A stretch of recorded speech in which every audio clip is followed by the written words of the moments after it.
Five practices, restraints, the don'ts. Restraints these are the foundations of spiritual life. So if you want to be a yogi, a meditator, there are 5 practices one must do. Yama includes these 5. What are they? Ahimsa, non-violence. Non-violence. Satya, truth. Now remember, these not to be done means it's not that you have to not do ahimsa. You have to do ahimsa, not do violence. Non-violence is not committing violence. Truth is not telling falsities. So, satyam, truth. Then, brahmacharyam, sense control, basically here, celibacy or avoiding sexual impropriety. So, brahmacharya. Then, aparigraha, non-acceptance of gifts. Aparigraha, we'll see. I can see eyebrows going up. How can you not accept gifts if you are in society? What will happen to, what do they call it? Black Friday or... Black Friday? Yes. So, then we will see. And then the last one is asteyam, non-stealing. So 5 practices. Ahimsa, Satya, Brahmacharya, Aparigraha, Asteya. What do they mean? First of all, non-violence. Non-violence in thought, word and deed. Again, of course, appropriate to your position in society. Avoidance of violence in thought, word and deed. If you are a monk, it's an absolute practice. If you are a soldier in society, then it has to be adjusted, moderated that way. But everybody can and should practice non-violence as far as possible. Thought, word and deed. The Yoga Sutra says, in perfection in non-violence, when the yogi is perfected in non-violence, even animals who are violent towards each other, natural enemies, they will play peacefully in front of such a yogi. So the lamb and the lion play peacefully in front of the yogi who's established in non-violence. In fact, there are a lot of interesting work being done in positive psychology now. Steven Pinker and others are doing a lot of interesting work showing that you may not believe it, but actually we live in less violent times. In terms of what happened just day before yesterday, you may not believe it, but in the terms of history, of hundreds of years, of thousands of years, actually our time is less violent than ever before. Not only that, I was seeing a recent study, non-violent struggles versus violent struggles, for whatever end, some kind of social reform or a freedom movement or whatever. It's the non-violent struggles, they have studied it. They have been more successful only than the violent struggles. It's an interesting study that I came across. And so on. So non-violence, ahimsa, again adjusted to your particular circumstance. But the intention must be always non-violent. I remember reading about this great martial artist, a karate expert, a Japanese teacher, who was really lethal. And one of his students writes that it was in those days when the mugging was pretty common in the streets of New York. So he said, I always wondered what would happen to the poor mugger who tried to mug my sensei, my teacher. And actually one day he got held up by some guy with a knife or something. Perfect for using his very advanced karate. And what did this teacher do? He quietly handed over the money and then let the man go. And when he was asked, why didn't you defend yourself? You know what the teacher said? He showed these hands, which could smash bricks and tiles and so on, wood. He said, how can I use these on a human being? So that is non-violence. From a position of strength, not from weakness. Non-violence requires strength. Non-violence. Vivekananda was once asked, what should the weak do when oppressed by the strong? And he said, why? Thrash the strong, of course. So non-violence, not from a position of weakness, from a position of strength. Then truth, satyam. Now here, what is mentioned here is, one should not tell falsities. What is being said, recommended here is not that you should go around telling all sorts of truths to all people all the time. You'll find yourself very unpopular very soon. But nobody has forced you to tell an untruth. So you're a businessman. You don't have to go around telling all your business secrets to everybody because it's the truth. No. But don't tell untruths. Honesty is fundamental. I have earlier told you the story of the yoga teacher whom this man approached and said, teach me meditation, Patanjali yoga. And the yoga teacher said, well, all right, there are 8 practices, and the first one is you have to tell the truth, the yama, you have to tell the truth, and you have to have self-control.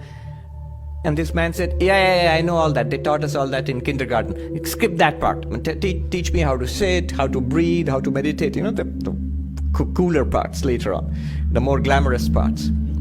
And this, his answer, the yoga teacher's answer, it works best in Hindi, I'll tell you and then translate. The teacher said, Aap Ashtanga Yoga sikhoge ya Viklang Yoga sikhoge? Are you going to learn 8-limbed yoga or the handicapped yoga, with -2 limbs? The first 2 limbs are moral practices. You want to leave out those moral practices and learn and get the other 6 limbs? Won't work.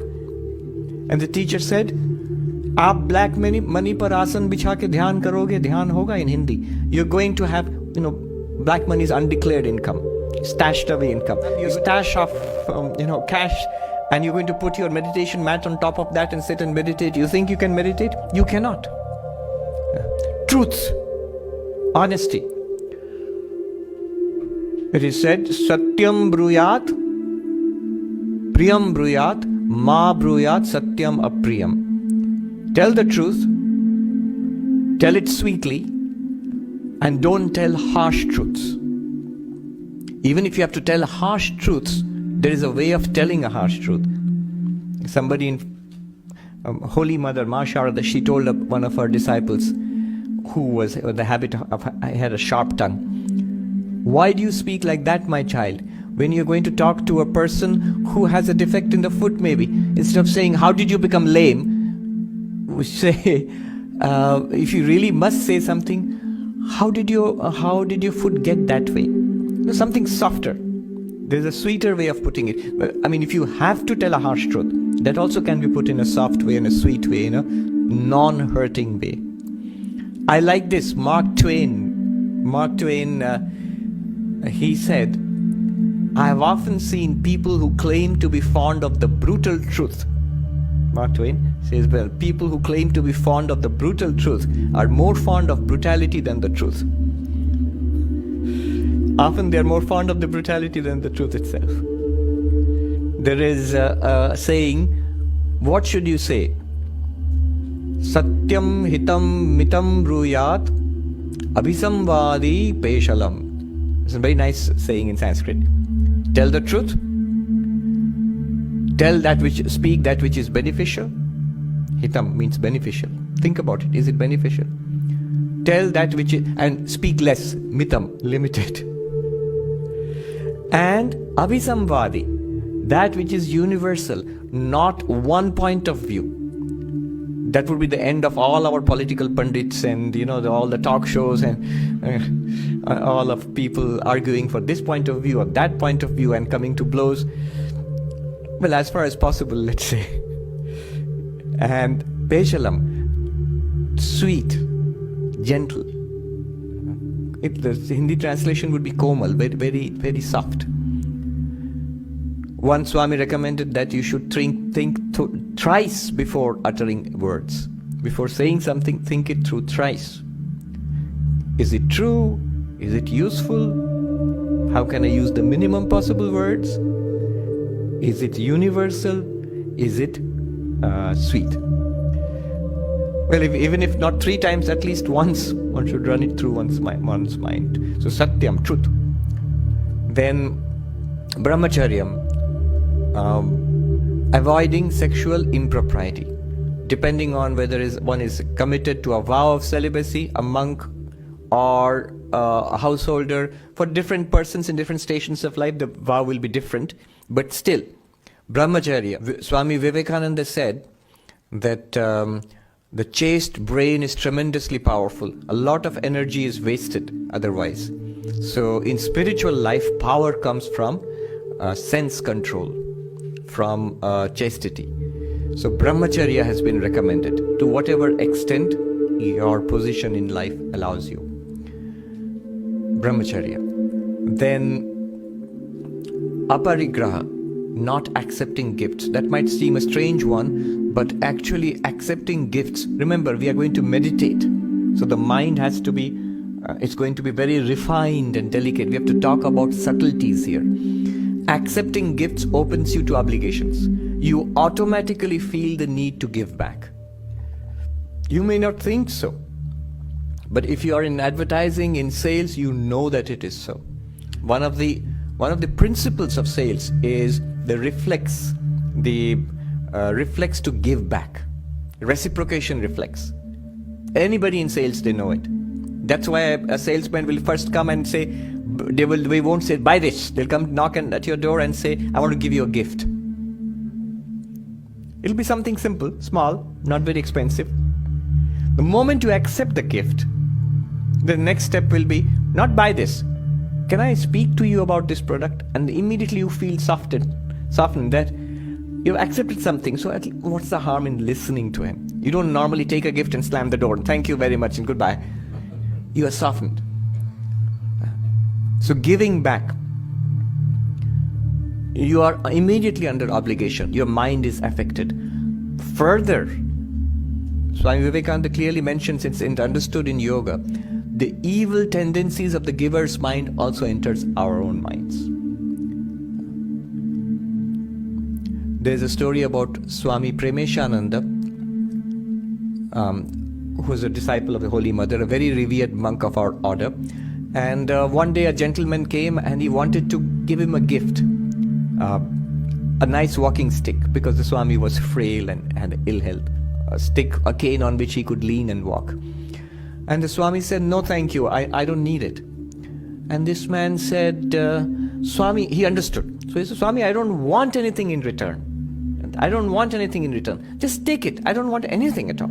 I'll be very happy. You just take it and then do whatever you like. And the Swami took it and he said, whatever I like? He said, yes. Let me break it now. I'm going to break it now. And he saw the shock on that man's face. You see, even if you say that I don't want anything in return, it's subtly in the mind, it's there.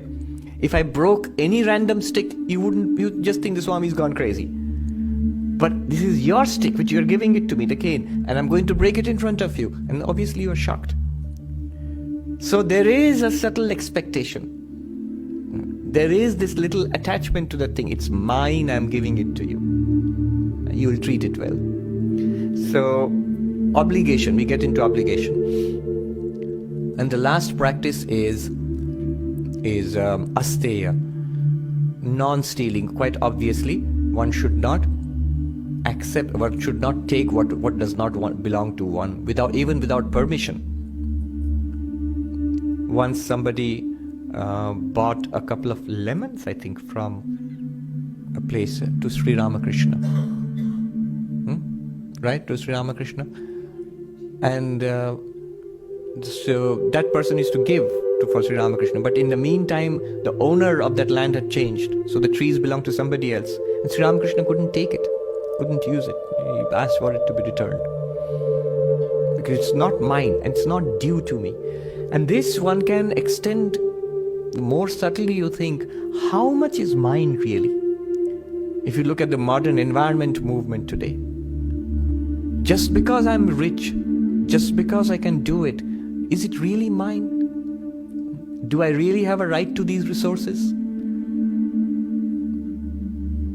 There was this philosopher who thought about how much he should donate. And he developed a philosophy based on that, and he found That other than the bare subsistence that I have, I really have no right to even to the earnings that I'm getting, which I get from a job. I should give it away. And he used to actually give it away. There are such people. So these are the 5 basic practices, the moral restraints, the don'ts. Non-violence, truth, chastity, non-acceptance of gifts, and non-stealing. Not using or taking possession of something that does not belong to me. So these are the 5. Yes. Swami, it seems contradictory to say that we should give or accept gifts, but at the same time we should give money to charity and give away part of our possessions. Not accept gifts if you are a yogi. Right. And what I'm saying is non-stealing means not taking up resources which are not mine, which do not belong to me. A yogi would give away resources which even legitimately belong to him or her. That's the moral sense. The moral sense is legitimately it's due to me. I've earned it. It's my income after tax. But that person still gives it away. And there are many people who give large amounts of money away in charity, though it belongs to them.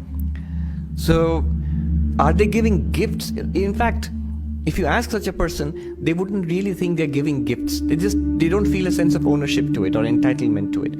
Unless it's yours, you don't feel you're giving it away. And second, remember, the practice is not accepting and giving gifts. Practice is not accepting gifts. It doesn't stop you from giving gifts. Now, in society, of course, you have to think about it. In society, when a lot of people are giving you gifts, when it's a practice, say it's a religious festival or some kind of, it's Christmas. You don't have to be a grouch to be a yogi. Make sure you give back. Give back more than you get. Some such thing, so that your mind is not affected by it. I leave it to each individual to think, but these are the basic practices.